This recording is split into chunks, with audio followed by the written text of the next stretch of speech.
Cheering, let me tell you a story. I'm LadyScutterfield. So, the title of this one is Mona's Legacy.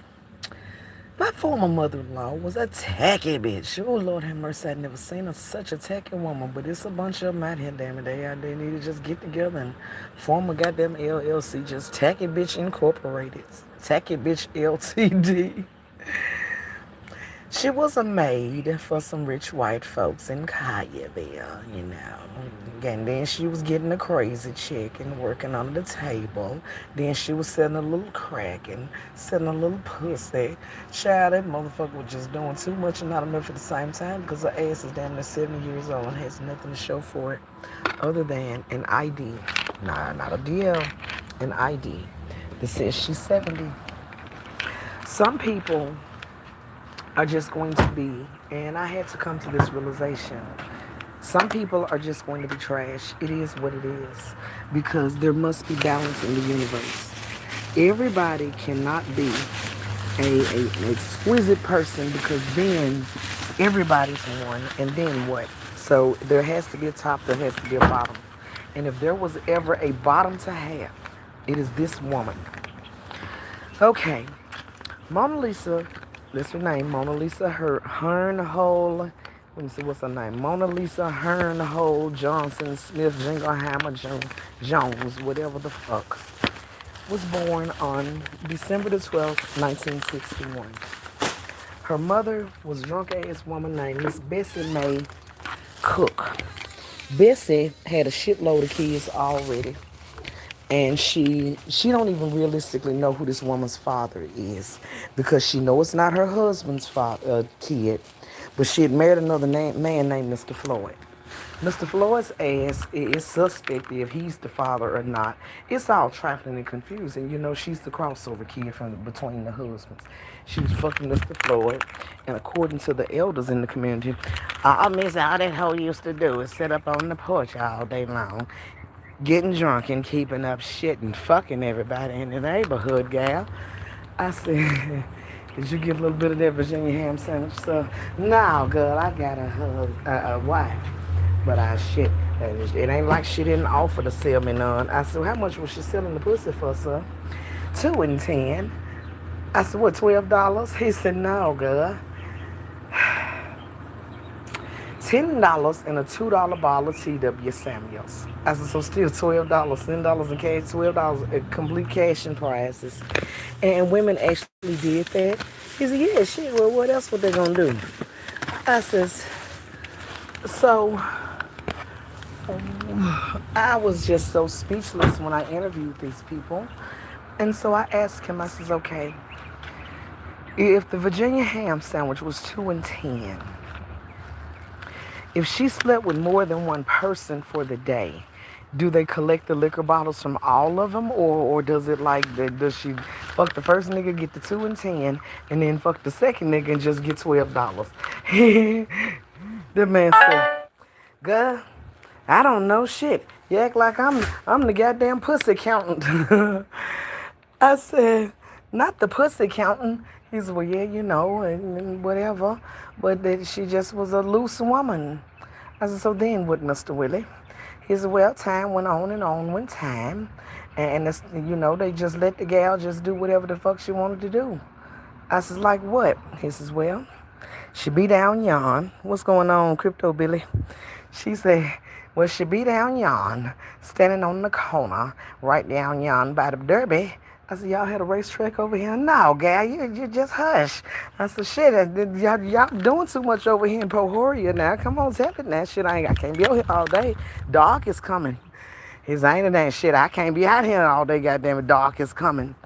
He said, but by the time she got 12, the parents, the drunk ass mother, Miss Bessie, would allow that girl to go out there and stand out there with the pussy sellers. And I was like, so where would Miss Bessie be when she would be out there 12 years old selling a Virginia ham sandwich? He said, shit, out there selling hers too, just didn't nobody want the motherfucker.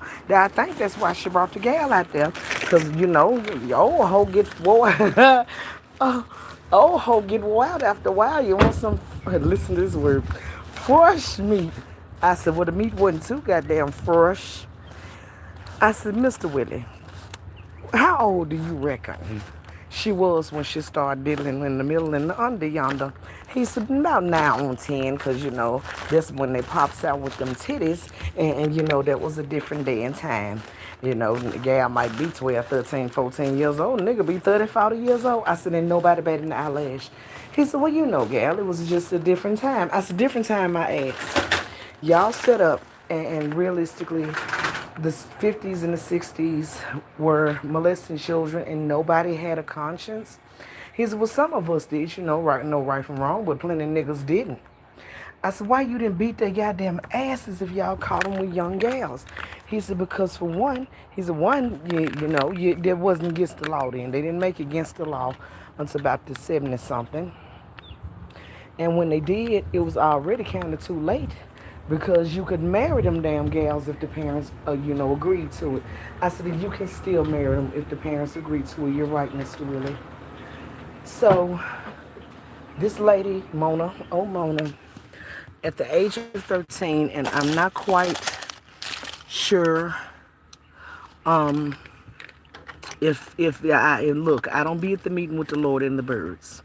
If he said it, if the thought pops in my head, then that means that whatever I've come up with, that's more than likely what the answer is. I'm more inclined to believe that somebody, probably her mom, owed the drug dealer and sold her to the drug dealer. Because when she actually had her child, who is the reason for this entire presentation, and I was able to monetize my pain, according to him, I said, Mr. Larry, you were 28 years old. She was 13. What in the fuck is wrong with you? She was out there living around y'all in the projects in the Friday house with the dope man named Reno. I said, that doesn't make it good. You act like it's just supposed to be just an exquisite excuse. Just because Reno did it doesn't mean you're supposed to do it. You're just as disgusting as he is. Well, her mammy didn't say nothing, and Mr. Floyd didn't say shit. I said, because she had Scuzzbucket parents that was willing to go along with it. Where were your morals, sir? He didn't have an answer, so that meant that he didn't have any morals. So as time went on and on went time, he kept sleeping with her from the ages of 13, and by the time she was 15, she had a baby by him. By the time she was 17, she had another baby by him. By the time she was 19, she was on something called the T's and Blues, heroin, and marijuana, alcohol, and all the rest of the drugs and whatever of the day. The title character, Miss Mona, when interviewed, actually told me that she has probably done every drug that there is. I says, why? I don't know, just, I said, ma'am, you're ridiculous. Now, I'm going to say this before I get to this second part. I have a friend, shout out to Dr. Dwight Owens of Atlanta, Georgia. He's a world-renowned psychiatrist, psychologist over at Peachtree Behavioral Health Center in Buckhead in Atlanta.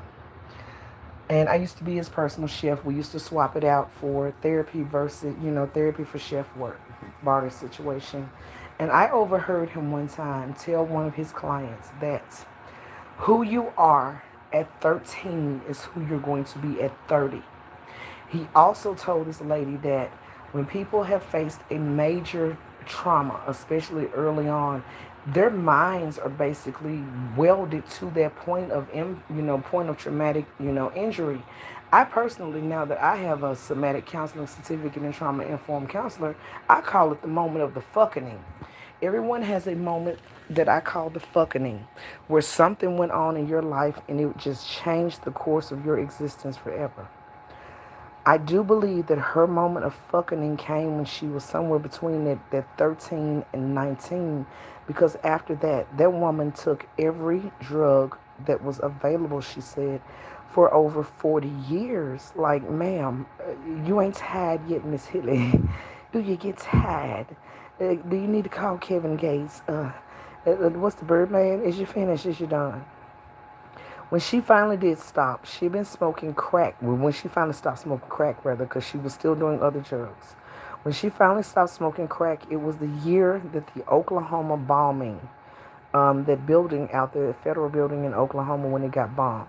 So if you count from 1984, let me see, 70, count from 78 to whatever year that bombing occurred. So that was like 93. So she smoked crack for at least 20 years consistently. After that whole little shenanigan, she started going on to other drugs. To this day, this woman that is the title subject of this audiobook is nearly 70 years old, and she's still a junkie, a proud one. And realistically, I found out there's no point in even making them stop. After someone has been a substance abuser for a lengthy amount of time, if you stop them from drinking or smoking, it'll kill them. Their systems have basically gotten used to operating off of those intoxicants. And it's way worse than just like a regular detox. Like I actually got the opportunity to physically view someone. They were in a hospital, they agreed to be in this study or whatever. We could ask them questions. And this man told me, he says, it was worse than the Ray movie. Like, I'm shocked I made it through because it's like, your body gets used to it. Taking it away, it's like taking away motor oil or antifreeze from someone's body. They'll start overheating. They'll start just doing all kinds of things. And it was a fascinating yet heartbreaking program, like observation visit, because I saw all these people. And some of these people, when we sat down and talked to them, they actually had lofty stations in life. Like there's a fella in there who was an NBA player in like the 60s or 70s or something. So many people who had quote unquote prestigious titles or positions before the fucking, and they just have a lifetime of going back and forth, back and forth, back and forth to rehab. I will say this though. Rehab is not effective if the people that run the rehab are going to let the drug dealer come up there and sell the drugs to the people still. And that's really what goes on in a bunch of these places. But back to old motherfucking Mama Kuda. Mama Kuda ended up having 4 children. She had my bad Virginia ham sandwich decision. That was her oldest. She had what did that lady call him? A menace to the state of Tennessee. That's her second son. Then she had a daughter who is the classic Quita. If you're from the trap or you know people in the trap, there's always a girl named Quita that keeps up a whole bunch of shit. They have a typecast. There's 3 types of Quitas. There's the skinny black one. There's the big fat one that's shaped like a ball. And then there's that wild one that, just a wild gal. She's the middle one. She's the big fat one that leans back on her feet, look like a big gigantic ass, I don't know what, just keeping up a bunch of shit. And her daughters have got the worst shapes I've ever seen in my life. I mean, shaped like a sack of, one of them shaped like a sack of dirty laundry and the other one shaped like I can't even describe it. But as time went on, she literally sat there and told me, I said, so, when they were coming up, what would y'all have going on? Well, I worked down young cleaning the shit houses of buses. I said, they wasn't going to let you behind the counter because your ass can't read, but continue. And, I was with Flappy Jack, and he was selling dope and working on cars. I said, uh-huh. And that's pretty much it. I said, so y'all just sit around all day long. You go clean out a shit house on the bus. He go around there and work on a car and whatever, and everybody's happy.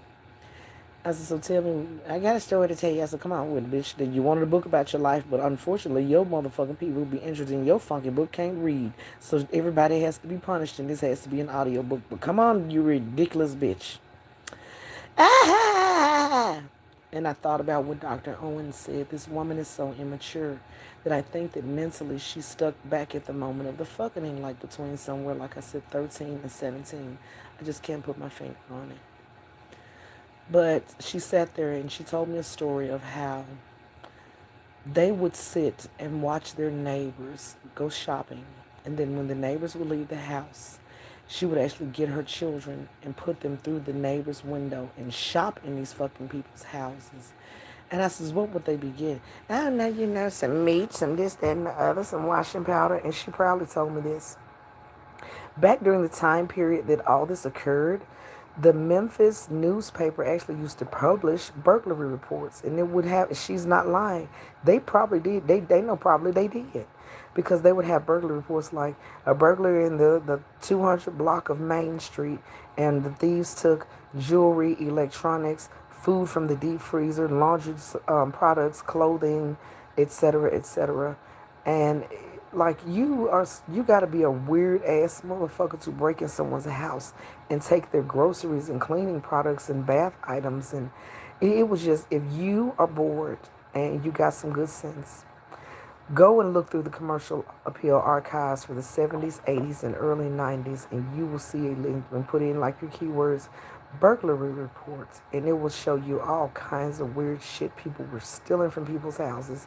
And the newspaper put it in there like a house was broken into. They stole a pack of neck bones, a case of ribs, some canned goods, and some this, that, and the other. And I was like, niggas just niggas for no reason. But such is life, and so is life. They graduated from childhood burglaries onto drug selling and shootings and just so many deleterious things. And I've noticed one consistent thing. Mothers like her are in abundance out here now. They actually condone their children committing crimes, like bringing I have sons. My son couldn't bring a stolen car to my house. He's not gonna have no dope up in my goddamn house. But they condone these things. Like the grandmother, Miss Bessie Flessy. She was still alive when I married into that family. They would all be sitting on the porch. She'd be sitting there fucking with a puzzle book or something with a good gambling ass. And they would see the cops coming and they would hand her the drugs and she would stick them in her diaper. If you see a Junquavius on the streets or a young wild person, these young people, and they're just out of order, there's a 110% chance, and you keep depending for yourself, that their moms, grandmas, aunties, and all that are complicit in it and more than likely taught them to do that. Now, I told y'all this to say this. Some families have nasty legacies, and that's why her book is called Mona's Legacy. The nasty legacy is 10, 12, 13-year-old girls being accosted by grown men. Every female in her bloodline had a baby at a young age, and the daddy was old as hell, and there was never any charges filed or anything. They liked that sort of thing in their family. I once attended a barbecue with his stepdad's brother, and this man literally had a baby by a woman, her daughter, and her sister. Man, them kids had to be confused as fucking all get out. And the kids were the one telling this little boy saying, "It's LadyScutterfield." I said, "What is it?" So-and-so is my brother, and he's my nephew, uncle, cousin, or some shit. I said, "No, he's your so-and-so." "No, because uncle so-and-so is all our daddy."